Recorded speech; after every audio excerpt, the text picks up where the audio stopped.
नमस्कार स्टूडेंट, आपका स्वागत है आपके अपने इस YouTube channel science class and GK पर। आज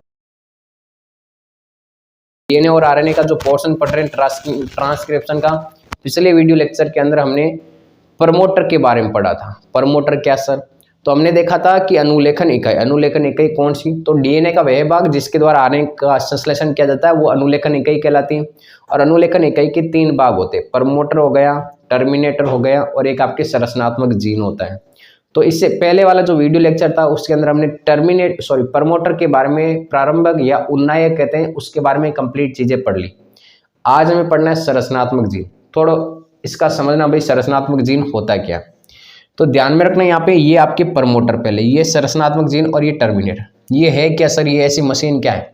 तो डीएनए है। इस डीएनए की हमने इस प्रकार की संरचना बनाई है, सीधी, ठीक है, डबल हेलिक्स है लेकिन सीधी हमने संरचना बनाई है। तो इसके अंदर डीएनए के अंदर 2 स्ट्रैंड होंगे, एक तो 3 डेज से 5 डेज डायरेक्शन के अंदर, एक आपकी 5 डेज से 3 डेज डायरेक्शन के अंदर होंगी। तो ध्यान में रखना, हमेशा और हमेशा क्या होगा कि डीएनए का वह स्ट्रैंड जिसकी डायरेक्शन 3 डेज से 5 डेज होगी वही आपके क्या करेगा, यहाँ पे आरएनए का निर्माण करेगा। तो इसीलिए इसे क्या कहते हैं? टेम्पलेट स्ट्रैंड कहते हैं। इसके विपरीत प्रकार का जो स्ट्रैंड है वो आपकी किसी भी चीज का कोड नहीं करेगा, आरएनए का कोडिंग नहीं करेगा, आरएनए का निर्माण नहीं करेगा। तो उसे हम यहाँ पे कोडिंग स्ट्रैंड कहते हैं। क्या कहते हैं इसको? हम यहाँ पे कोडिंग स्ट्रैंड कहते हैं। तो पहली बात तो एग्जाम में पूछ सकता है टेम्पलेट स्ट्रैंड या कोडिंग स्ट्रैंड क्या होता है। तो ध्यान में रखना, टेम्पलेट स्ट्रैंड के द्वारा आरएनए का निर्माण किया जाएगा लेकिन कोडिंग स्ट्रैंड के द्वारा आरएनए का निर्माण नहीं किया जाएगा। नेक्स्ट यहाँ से ये क्वेश्चन पूछा जाता है आपके सामने कि जो आरएनए का निर्माण करेगा टेम्पलेट स्ट्रैंड, उसकी डायरेक्शन क्या होती है? हमेशा ध्यान में रखना 3 डेज से 5 डेज इसकी क्या होगी, यहाँ पे डायरेक्शन होगी। क्लियर है ना बात यहाँ पे? अब ध्यान में रखना यहाँ पे कि जो संरचनात्मक जीन है सर, इस संरचनात्मक जीन के भाग कौन कौन से? संरचनात्मक जीन के 2 भाग होते हैं, एक तो एक्सॉन और एक क्या होता है यहाँ पे इंट्रॉन्स। एक नॉर्मली प्रोकैरियोटिक और यूकैरियोटिक कोशिका के बारे में भी आप ध्यान में रखना कि यूकैरियोटिक कोशिका के अंदर 3 डेज से 5 डेज डायरेक्शन के अंदर जो ये स्ट्रैंड है ये आरएनए का संश्लेषण करता है। लेकिन 3 डेज से 5 डेज डायरेक्शन या 5 डेज से 3 डेज डायरेक्शन के अंदर जो कोडिंग स्ट्रैंड है ये आरएनए का निर्माण नहीं करता। किसके अंदर? यूकैरियोटिक कोशिका के अंदर। इस कारण इसको मोनोसिस्ट्रोनिक कहा जाता है। मोनोसिस्ट्रोन का मतलब एक स्ट्रैंड है वो आरएनए का निर्माण करेगा, दोनों स्ट्रैंड आरएनए का निर्माण नहीं करते। लेकिन प्रोकैरियोटिक कोशिका के अंदर दोनों स्ट्रैंड आपके आरएनए का निर्माण करेंगे, तो इसे हम यहाँ पे पॉलीसिस्ट्रोन कह सकते हैं। अब ये मोनोसिस्ट्रोन है, इस मोनोसिस्ट्रोन के 2 तरीके से भाग होते हैं। ये ब्लैक कलर से मैंने डिनोट किया है यहाँ पे, और कुछ भाग आपके बीच में ब्लू कलर वाला है। तो ब्लैक कलर वाले भाग को मैंने एक्सॉन का और ब्लू कलर वाले भाग को मैंने इंट्रॉन्स का। ये क्या है सर यहाँ पे?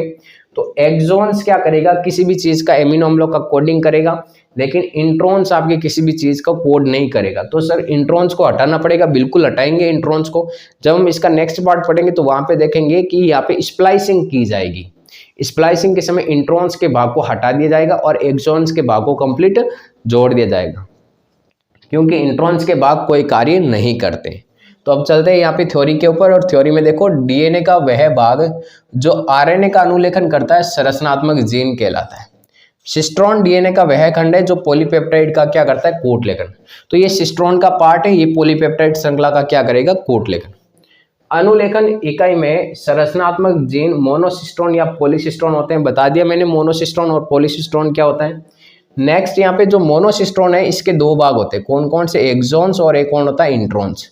एक्सॉन एमिनो एसिड की कोडिंग करता है, मतलब ये जो एक्सॉन्स वाले जो पार्ट है ब्लैक कलर वाले, ये किसी भी चीज का कोडिंग करेंगे। लेकिन आपके बीच में जो ब्लू कलर वाले भाग ये किसी भी चीज का कोडिंग नहीं करेंगे, तो इसे हम क्या कहते हैं? यहाँ पे इंट्रॉन्स कहा जाता है। ठीक है, अब बात करते हैं यहाँ पे टर्मिनेटर के बारे में। ये टर्मिनेटर जुड़ा, टर्मिनेटर क्या कार्य करेगा भाई? स्टार्टिंग के अंदर जब आरएनए का निर्माण होगा तो कहाँ से स्टार्ट होगा सर? प्रमोटर से स्टार्ट होगा, ठीक है, और टर्मिनेटर पे जाके खत्म हो जाएगा। मतलब प्रमोटर और टर्मिनेटर 2 ऐसे भाग है भी। प्रमोटर से तो आपके आरएनए का संश्लेषण प्रारंभ होगा, चुक चुक चुक यहाँ से गाड़ी चलनी स्टार्ट होगी इस प्रकार से, और यहाँ पे जाकर के खत्म हो जाएगी भी। यहाँ पे आपके आरएनए का संश्लेषण रोकना है, ठीक है। तो इस कारण ये 2 भाग होते हैं यहाँ पे। तो समापक मतलब टर्मिनेटर, यह टेम्पलेट स्ट्रैंड के 5 डेज सिरे पर, ये देख लो टेम्पलेट स्ट्रैंड है इसके 5 डेज सिरे पर, या कोडिंग स्ट्रैंड के 3 डेज, ये कोडिंग स्ट्रैंड है नीचे वाला और इसके 3 डेज सिरे पर जुड़ा होता है।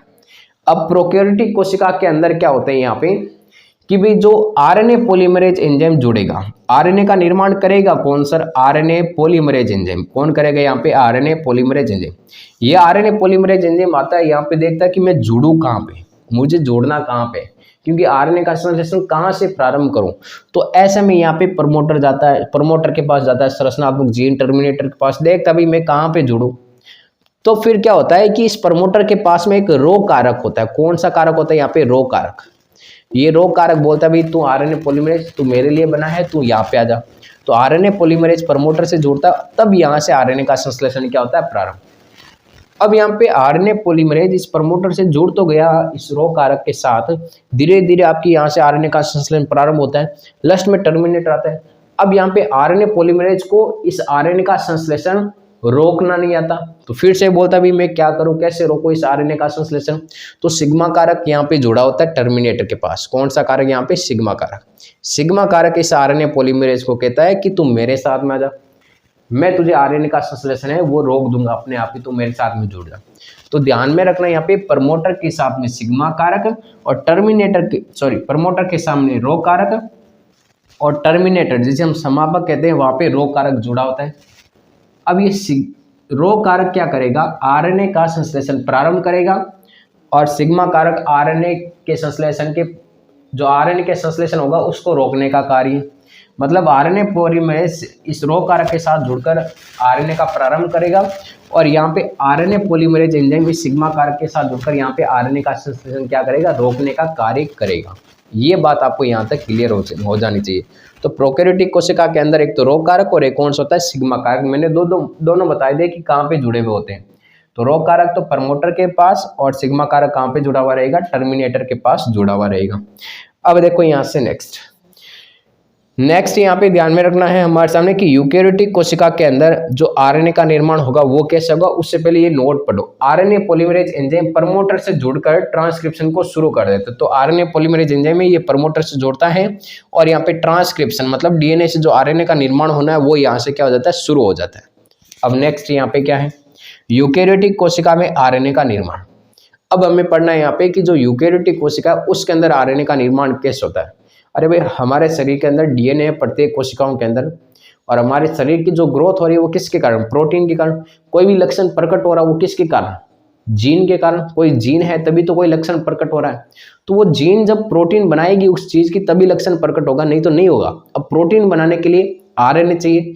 आरएनए आएगा कहाँ से? डीएनए से। तो डीएनए से आरएनए और आरएनए से प्रोटीन, उसके बाद में हमारे शरीर के अंदर कोई लक्षण प्रकट होगा। तो ये सारी प्रोसेस पढ़ रहे हैं। तो यूकेरियोटिक कोशिका के अंदर आरएनए का निर्माण कैसे होगा? तो हमें पता है कि आरएनए 3 प्रकार के होते हैं। एक तो एमआरएनए, एक टीआरएनए और एक कौन सा होता है? आरआरएनए। ठीक है, मैसेंजर आरएनए, ट्रांसफर आरएनए और राइबोसोमल आरएनए।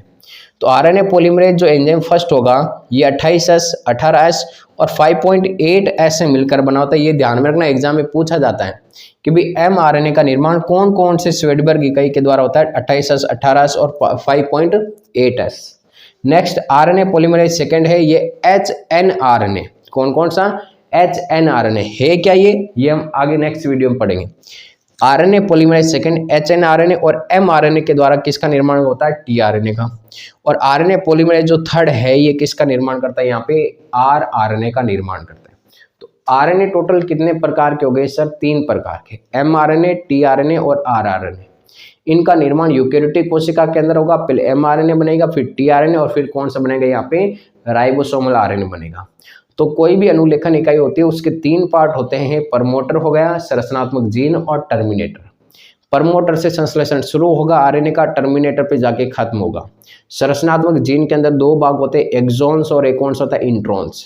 एक्सॉन्स के ऊपर प्रोटीन संश्लेषण आपकी एक्सॉन्स वाला पार्ट एमिनो अम्लों का कोडिंग करता है, लेकिन इंट्रॉन्स का भाग नहीं करता है। तो ये सारी बात आपको यहाँ पे ध्यान में रखनी है। बाकी वाला जो नेक्स्ट पोर्शन होगा इसमें वो हम पढ़ेंगे आपकी नेक्स्ट वीडियो लेक्चर के अंदर।